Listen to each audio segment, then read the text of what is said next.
sa discipline pendant des décennies, Jean-Paul Cabana dirige l'école de conduite de stock car La Légende à Sonnère. Il est le seul Québécois à avoir gagné plus de 500 victoires en stock car au cours de sa carrière. Il a fait son entrée au Temple de la renommée de la course automobile du Canada en 2003 et en janvier 2007, il était intronisé au Temple de la renommée aux États-Unis. Jean-Paul Cabana, le stock car, là, tout le monde en parle, Carpentier, Villeneuve, Andrew-Ranger. Mais la voiture sur laquelle on est à côté, c'est une vraie voiture de stock car, ça? Oui, c'est exactement, Denis. C'est une voiture, un Bush, exactement comme tu as couru à Montréal à l'île de Cadavre. Ça, Patrick Carpentier avait une voiture semblable à ça. Exactement. Sauf celle-là, elle a 5-6 ans de plus vieux, comme de raison. Ouais. Mais c'est exactement la même chose. Valérie, qu'est-ce que ça fait, les impressions de tourner en rond au volant de Chevrolet Monte-Carlo de l'école de Jean-Paul? Bien, c'est sûr que c'est très différent de ce que je suis habitué de conduire, mais c'est toujours le fun de conduire un véhicule de course. J'ai toujours beaucoup de plaisir, puis Jean-Paul, c'est un ami à moi, puis ça me fait toujours plaisir de conduire ses voitures.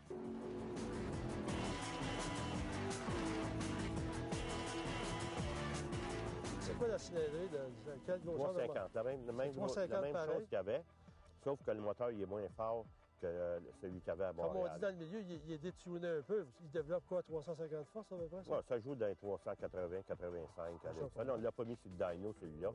C'est un moteur flambant neuf. Il n'y a même pas 100 tours de piste. C'est juste un moteur d'école. Ici, les gens qui viennent à l'école de pilotage Jean-Paul Cabana, c'est pas pour faire des tests, c'est pour apprendre à conduire. Donc, c'est mieux d'avoir un moteur plus fiable, moins puissant. Absolument. Si on y va avec j'ai d'autres autos, j'en ai 4 d'ailleurs.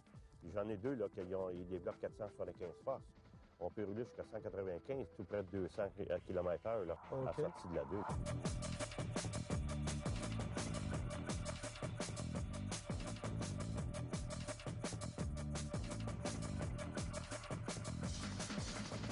C'est un moteur longitudinal, un moteur V8 traditionnel à carburateur. Exactement. Puis ça, à l'arrière, c'est un essieu, c'est pas une suspension indépendante, c'est une suspension rigide. Non, c'est une suspension rigide, c'est un différentiel.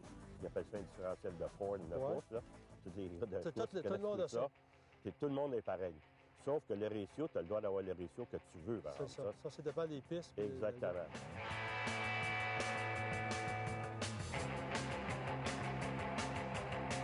C'est quoi les difficultés de conduire une voiture de stock car sur un ovale? Bien, c'est quand même un peu similaire à ce que je conduis. C'est sûr, c'est une grosse voiture. Les Mustangs accélèrent peut-être un peu plus vite, puis le freinage est un peu meilleur si on veut. Mais c'est quand même quelque chose que je suis capable de m'habituer assez vite. Là. Ça a l'air à ça. Puis c'est quoi? Ici, le trioval de Sonnère, apparemment, c'est assez spécial comme configuration. Bien, les virages, on dirait vraiment pas qu'on est sur un ovale. C'est comme presque des virages là, qu'on a, surtout dans le coin 1. C'est presque un virage là, qu'on tourne vers la gauche. On demandait à Jean-Paul, je sais qu'on en a parlé tantôt. Là, ici, c'est assez spécial comme configuration. Pour tourner, c'est quoi la technique?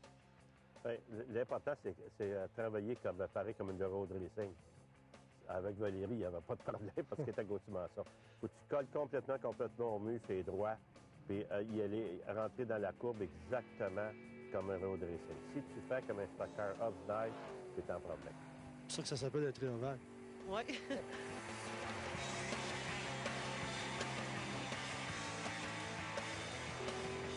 C'est quoi la grosseur des pneus, puis c'est quoi le fameux stagger, la différence de... Bon, si mettons une voiture comme ça, tu vois, avec des pneus 27,5 à droite, ça, c'est le diamètre. OK. Fait que si tu multiplies par 3,1416, on a appris à la petite école, qu'on dit, puis tandis que celui de gauche est à 26,5. Il y a déjà un pouce de différence en partant. Tu peux donner jusqu'à 3 pouces, si on veut. Avec la pression d'air. C'est ça. Puis ici, mais tu n'as pas besoin de ça. La piste qu'on est ici avec ça, la Sonnère. Le trioval de Sonnère, pas besoin. Exactement. On n'a pas besoin de tant que ça. C'est la raison que moi, les différentiels ne sont pas barrés. Okay. Ça permet des fois parce qu'on vire assez souvent, mettons, à l'intérieur, on est obligé de sortir. C'est ça, il ne faut pas oublier aussi que c'est des voitures qui sont faites pour tourner toujours dans le même sens. Exactement. Ils tournent si tu toujours t'en vas sur le droit, Denis, là, tu lâches le steering, là, tu peux être sûr qu'il va s'arrêter à gauche. Et ça, là, en parlant de direction, il y a une boîte de vitesse, c'est quoi, 4, 5 rapports? 4 vitesses. 4 vitesses, puis la direction, c'est-tu assisté ou pas assisté? Oui, la transmission est assistée. Maintenant, tous les gars de course, ils ont tous des power steering qu'on appelle, excuse le terme anglais. Oui. Donc, un moteur 350, un différentiel arrière à fond rigide, ajustable de Ford, une transmission manuelle 4 rapports, puis c'est avec ça qu'on peut rouler à 200 km/h sur un trioval de Sonnère. Absolument. Et si tu as remarqué, mettons, l'ajustement des roues en avant, le camber, il est très travaillé, si tu veux. La roue gauche, plus facilement, elle penche à gauche, Ouais. et celle de droite penche à gauche aussi. C'est ça, fait que les deux, c'est comme ça. Exactement. Un peu, là, pour simplifier, comme les niveleuses avec des gros sauts en avant, ils font ça de même, c'est un peu le même principe. Exactement.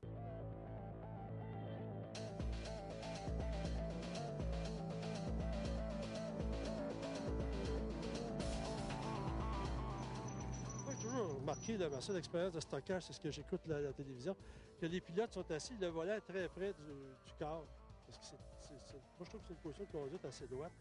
C'est-tu désagréable? C'est-tu difficile à s'habituer? Bien, je pourrais pas vous dire. Peut-être demander plus à Jean-Paul. Je savais pas trop c'était quoi la meilleure position pour moi. Je n'étais peut-être pas assis parfaitement dans le véhicule, là, mais c'est sûr qu'il peut y avoir des ajustements qui se font à ce niveau-là. Toi, Jean-Paul, c'est quoi le secret de ça? Parce que les gars, on les voit, ils sont comme ça.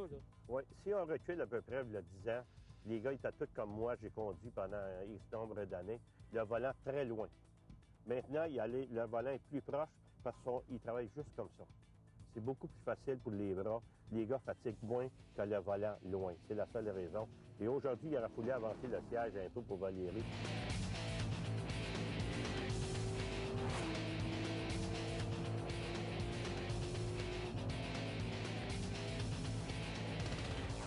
C'est quoi le plus difficile à conduire dans une voiture de même? C'est la visibilité, la grosseur, les reprises, les accélérations?